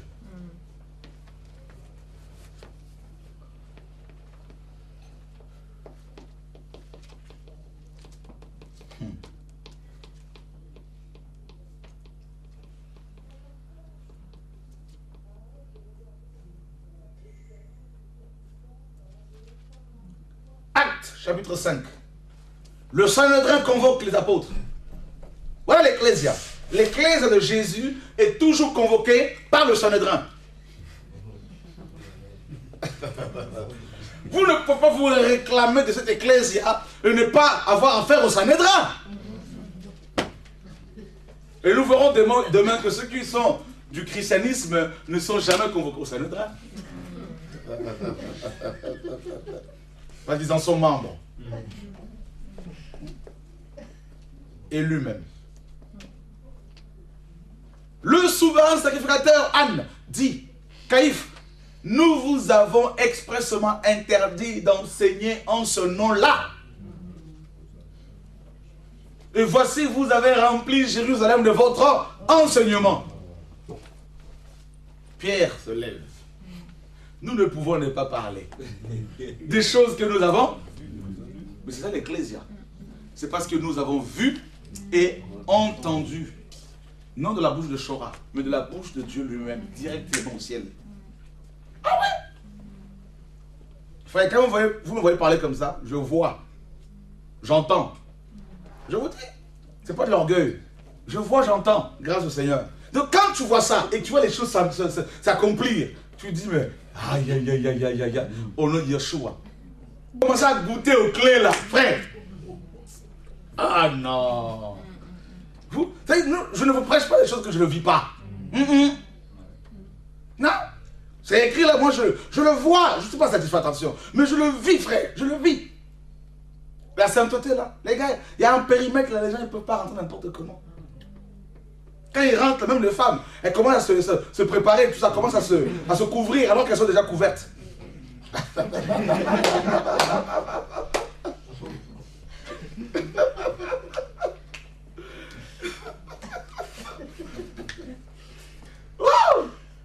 Non mais c'est glorieux quoi, c'est glorieux.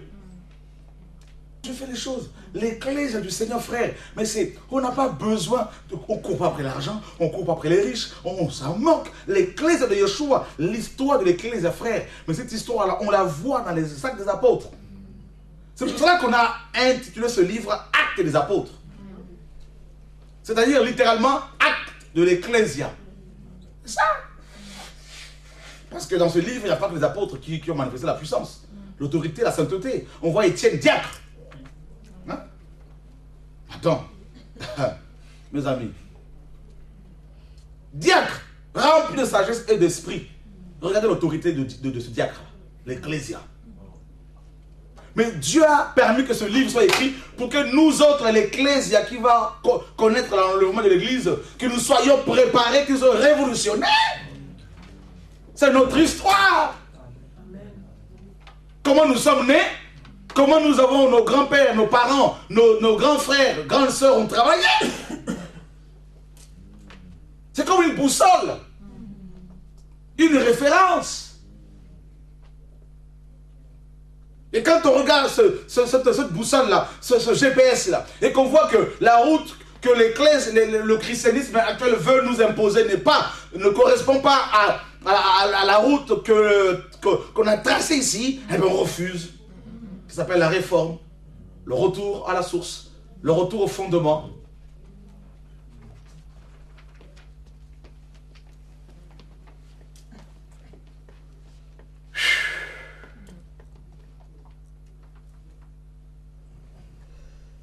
J'avais des douleurs ici, je comprends. Mon bras a été presque... Oh là là, c'était grave. Mais le Seigneur, comme d'habitude, moi je ne vais pas aller voir quel médecin, ça ne m'intéresse pas. Soit tu me guéris, soit je rentre à la maison. Voilà. C'est comme ça. Tu me guéris ou je rentre à la maison. Tu n'as plus besoin de moi, donc je tombe malade, je rentre à la maison. Voilà. Parce que je crois la parole à 100%. Je crois aveuglement la parole. Voilà. Frère, je dors comme ça. Quelqu'un vient me voir avec des outils pour me réparer. Tac, tac, tac, tac, je me réveille comme ça, là, réglé, comme d'habitude. Tout est dans l'ordre. Alléluia! Mais Dieu existe, frère. Mais vous croyez quoi, frères et sœurs? L'Église, frère, est la seule institution que Dieu a laissée sur la terre pour que les gens découvrent son existence. Si tu ne crois pas en Dieu, regarde ma vie.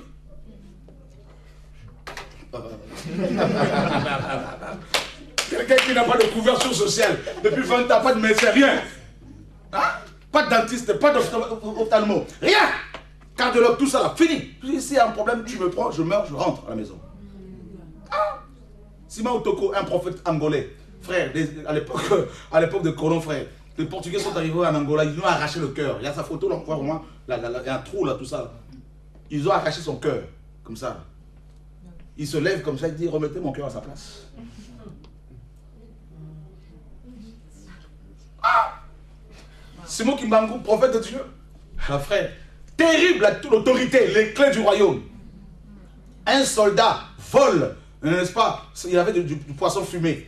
Il vole ce poisson, il dit, toi là, tout ce que tu vas manger là, ça va. Il dit, ok, ok. Non, il n'a rien dit. Il a laissé. Ce soldat, tout ce qu'il buvait, tout ce qu'il mangeait, sentait le poisson fumé.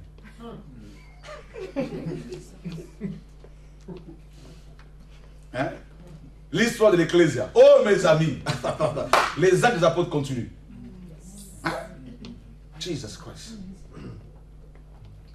Quand il dit aux soldats, il était en prison pendant 30 ans, on l'a en prison par les Belges. Il dit aux soldats, là, demain à 15h, hein, donc aujourd'hui, demain à 15h, je meurs. Je rentre à la maison. Et oh non, mais ça va pas, c'est souffre tout ça. Là. À 14h30, il le convoque, oh, ok. Il leur donne des conseils, bon, craignez Dieu, tout ça, voilà. Et puis hop, 15h pile, il rend l'âme. Et on va l'autopsie, tout ça, là, on ouvre le ventre, il n'y a aucun boyau, il n'y a aucun organe dedans. Il a vécu comme ça pendant des années pour prêcher l'évangile. Vous voyez comment on faisait ça? Jesus Christ. L'histoire de l'Ecclésia. L'Ecclésia est comme la signature de Dieu. Dieu signe une lettre pour lui donner de la valeur. Vous me direz, frère, est-ce que c'est écrit quelque part? Moi-même, avant de dire ça, je ne savais pas que c'était écrit. Et pendant que je parlais comme ça, l'Esprit me donnait en même temps le passage. 2 Corinthiens 3, nous sommes des lettres écrites. Alléluia. Amen. Et il me donne encore un autre passage. Il y a le sceau. Nous sommes le Saint-Esprit est notre sceau. Vous voyez que nous sommes des lettres. Et quand on lit ces lettres-là, on voit oh my God. L'Ecclésia. L'histoire de l'Ecclésia. Alors soyez révolutionnés. L'objectif ce soir là, c'est de nous révolutionner, de nous amener à vivre les choses, à chercher encore Dieu dans la prière, dans la sanctification, à craindre encore Dieu, à désirer encore autre chose, à ne pas s'attacher aux bâtiments, aux hommes, aux maisons, à nos voitures, à ne pas s'attacher à nos ministères, mais à chercher à vivre à Dieu dans le quotidien, frères et sœurs. Amen. Et à ne pas avoir peur des Sanhédrins de ce monde, des religieux de ce monde, parce que la véritable ecclésia sera combattue, rejetée par les autorités religieuses, par, mes amis, le monde, persécuté, lapidé, trahi. C'est ça l'histoire de l'ecclésia, frères et sœurs. Alors ce soir comme hier, s'il vous plaît, si vous le pouvez, méditez Actes des Apôtres, tout le livre.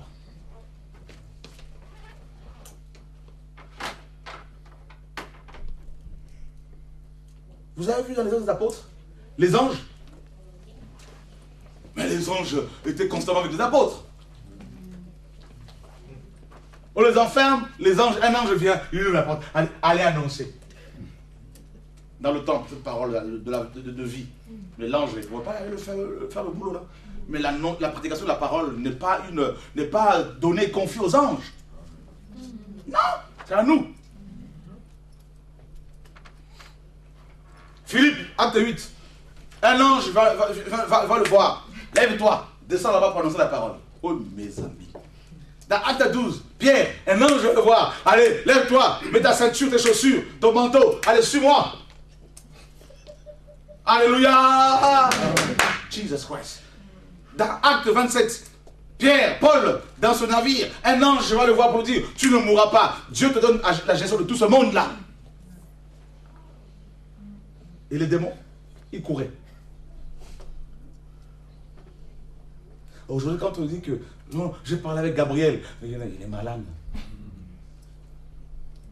Non, j'ai vu Michael,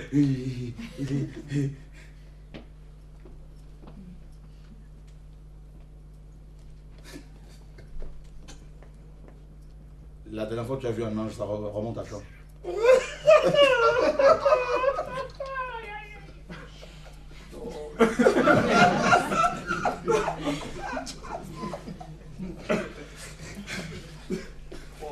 Dieu nous libère. Hein?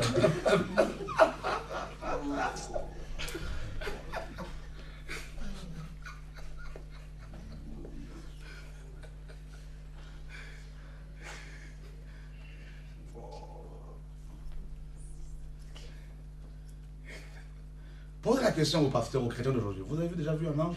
La dernière fois vous l'avez vu là. Quand est-ce qu'un ange vous est apparu pour vous dire allez prier à tel endroit là? Vous comprendrez que nous avons des problèmes. Posez la question. La dernière fois vous avez vu un démon, ça remonte à quand? Il vous dira tous les soirs. Alléluia. Marie devenue femme de nuit.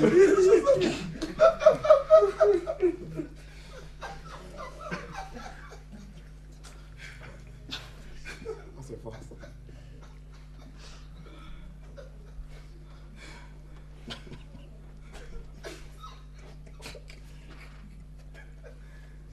Sommes-nous véritablement chrétiens ou il y a un problème là, honnêtement là? Joël, je vois les choses, c'est terrible, hein? C'est tellement simple. Mais on se dit, mais oui, c'est vrai. C'est vrai. Hein? Corneille prie. Un ange lui apparaît comme ça à 15h, en pleine journée. Un ange va lui apparaître. Envoie quelqu'un à Jopé, fait venir Pierre. Frère, c'est écrit. Si quelqu'un te voit pour dire Joël, un ange m'a dit de venir te voir pour que tu pries. On va dire non, attends, mon coco là. Délivrance.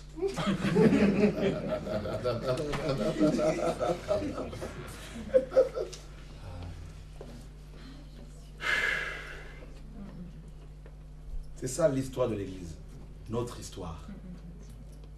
On est tellement loin de cette histoire. Il y a seulement quelques bribes de personnes ici et là qui vivent ces choses. Mais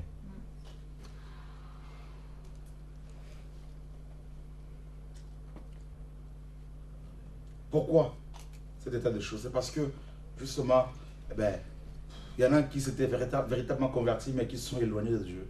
D'autres sont nés religieux. C'est le péché, les préoccupations de ce monde, les soucis de la vie qui nous...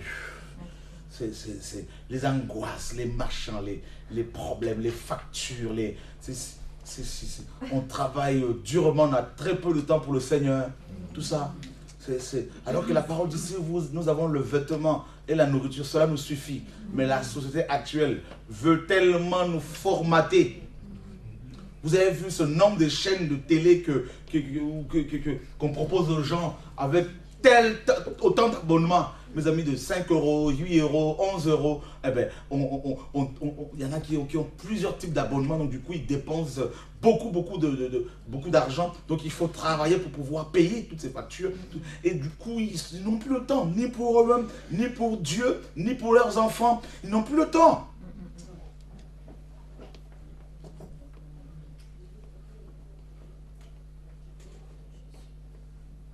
Satan est trop malin.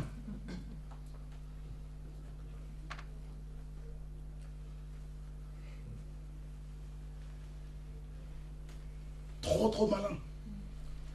À l'époque de Pierre, Jacques et Jean, ils n'avaient pas besoin d'un véhicule, forcément des véhicules. Il y avait des chevaux, bien sûr. Mais je veux dire, regardez, tout ce que l'ennemi a mis autour de nous, des véhicules, des assurances, des machins, tout ça. Donc, il nous ponctionne de tous les côtés. Donc, du coup, ils nous font travailler comme des bêtes sauvages. Travail. On n'a pas le temps.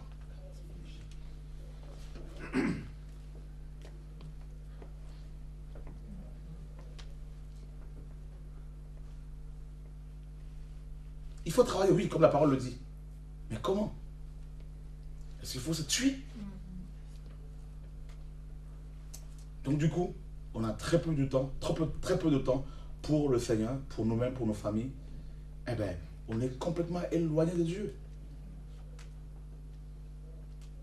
Puis on peut travailler simplement, gagner de quoi vivre et avoir du temps pour Dieu, pour les frères et sœurs, pour servir son Dieu, et à la mort, eh bien, voilà, on part. On a très peu de temps sur terre, 70 ans. Le Satan est trop malin.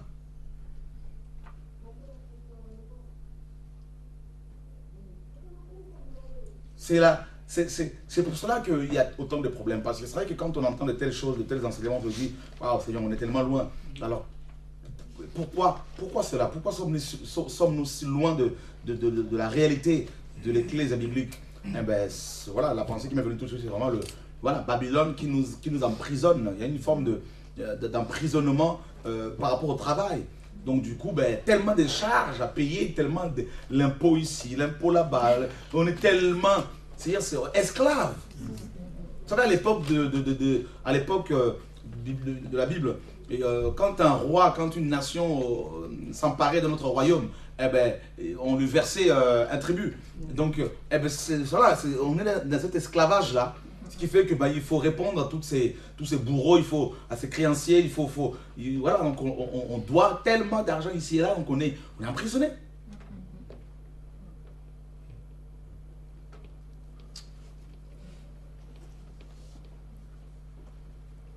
Je suis sûr que Dieu parle à certains cœurs ici.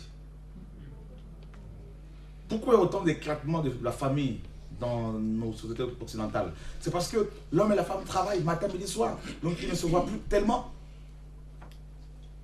Et si les gens ne se côtoient pas correctement, ils ne se voient pas. S'ils se voient rarement, ils vont développer des amitiés à l'extérieur. Des rencontres ici et là. Donc du coup, petit à petit, il y a un éclatement qui se met en place. Voilà. Des distances qui se créent. Voilà. Puis par rapport au Seigneur, c'est pareil. Le matin, on se réveille, c'est vite fait, tout ça, il faut se motiver, tout. Il faut 2 heures de transport ou 1 heure de transport pour aller jusqu'au boulot. Donc, voilà. Et ensuite, le soir, 8 heures de travail. Après, hop, 1 heure ou 2 heures de trajet encore, le retour. On arrive, tu es complètement fatigué. Il faut se doucher, il faut manger vite fait. Les enfants, bonjour. Très peu de temps, on a très peu de temps pour prier, pour méditer. Donc, du coup, on est un peu loin de cette réalité-là.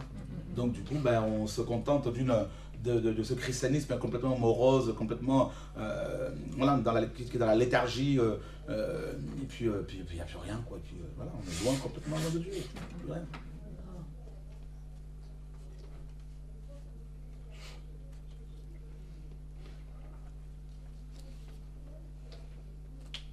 si l'on se dit, oui, travailler pour vivre, comme la parole le dit, pour gagner son pain, mais travailler, moi j'ai toujours travaillé à temps partiel. Dès l'instant je me suis converti là, je me suis dit, mon épouse et moi, on s'est arrangé là, je travaille à temps partiel. Je me suis arrangé avec mon patron.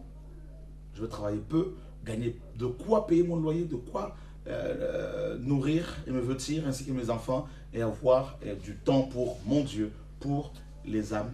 Et ça a toujours été comme ça, c'est un choix de vie. Et c'est ce que beaucoup des frères et sœurs ici faisaient comme choix.